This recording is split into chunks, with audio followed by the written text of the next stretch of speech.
Tidak ada satupun orang yang besar kecuali pasti orang tuanya. Kontribusi pada orang tuanya itu nomor satu, sebelum gurunya, sebelum teman-temannya, sebelum pondok pesantrennya, sebelum lembaga-lembaga yang lainnya, itu adalah orang tuanya. Kenapa orang tuanya? Karena selain pendidikan, di dalam pendidikan itu, di balik pendidikan itu ada sebuah unsur yang sangat penting. Apa itu? Yang pertama, unsur makanan. Ini unsur makanan ini adalah salah satu unsur yang kadang-kadang kita tidak pedulikan, tapi ternyata nanti di akhirat akan menjadi salah satu daripada pertanggungjawaban yang harus kita pertanggungjawabkan di depan Allah SWT. Di mana?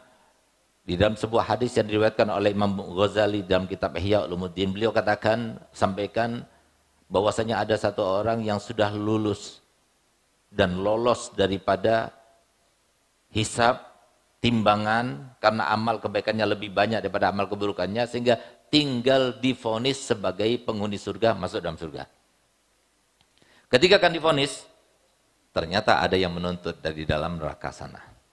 Sehingga Allah Ta'ala berfirman kepada malaikat pada saat itu, sesuai dengan ceritanya Nabi, "Mah, tunggu, dengarkan, siapa yang menuntutnya, dan apa isi tuntutannya?" Disampaikan semuanya oleh Nabi, dan semoga kita bukan termasuk dituntut oleh keluarga kita.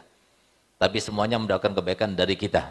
Sehingga kita nanti kumpul bersama keluarga kita nanti bertetangga dengan Nabi Muhammad SAW. Apa kata mereka? Ya Rabbana, hud haqqana minhu. Fa innahu la yu'allimuna ma najhalu wa kana yut'imunal haram wa nahnu la na'lamu. Ya Allah, aku minta keadilanmu. Aku menuntut keadilanmu. Karena aku sekarang berada di neraka gara-gara orang ini. Dulu, aku waktu di dunia tidak pernah aku diajarkan sesuatu yang harusnya aku ketahui. Itu tanggung jawab kita. Yang kedua, dulu aku waktu di dunia diberikan asupan-asupan yang haram, sementara kami tidak tahu kalau itu adalah asupan yang haram. Padahal sudah dijelaskan di dalam hadis itu kan. Anak-anak kita menuntut dan berkata begini, kami tidak tahu kalau itu adalah asupan yang haram. Padahal kalau kita makan asupan yang haram dalam keadaan, dalam posisi tidak tahu, nggak haram dosa, nggak dosa. Misalnya mohon maaf saya dikasih minuman, ternyata minuman ini adalah minuman khamar, arak. Dosa, nggak boleh kita minum. Tapi kita nggak tahu, kita disuguhi orang, kita minum, dosa apa tidak? Nggak dosa karena tidak tahu. Tapi masalahnya efeknya ada nggak? Imbasnya ada nggak? Alhamdulillah saya nggak pernah minum, semoga tidak pernah minum sampai meninggal dunia. Minum khamar. Kemudian saya minum satu tenggak saja karena saya tidak biasa minum. Kira-kira saya mabuk nggak? Mabuk atau tidak? Saya nggak pernah.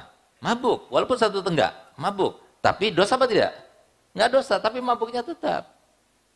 Itu masalahnya. Jadi pengaruhnya itu tetap berada dan berlaku dalam diri anak, sehingga Nabi kita Muhammad SAW mengimbaukan kepada kita dan mengatakan man akalal halala atau ajawarihuhu sya'at am abad alimat awlam ta'lam wa man akalal harama asad jawarihu sya'at am abad alimat awlam ta'lam, yang artinya barang siapa yang makanannya halal, mau tidak mau anggota badannya itu akan digunakan untuk ketaatan demi ketaatan. Tapi yang makanannya syubhat apalagi haram, maka mau tidak mau anggota badannya itu akan digunakan untuk yang haram, untuk kemaksiatan dan yang haram.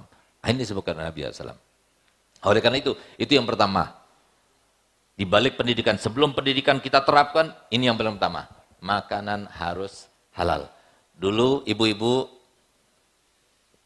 di zaman Imam Ghazali itu dikatakan bahwasanya perempuan di zaman itu banyak di antara mereka yang solihah, sedikit yang tolihah. Sehingga mereka itu ketika suaminya itu akan pergi mencari rizki, mereka berkata begini, suamiku, jangan kau bawa ke rumah ini makanan yang tidak halal. Kami tahan untuk merasa lapar, tapi kami tidak tahan untuk merasakan panasnya api neraka.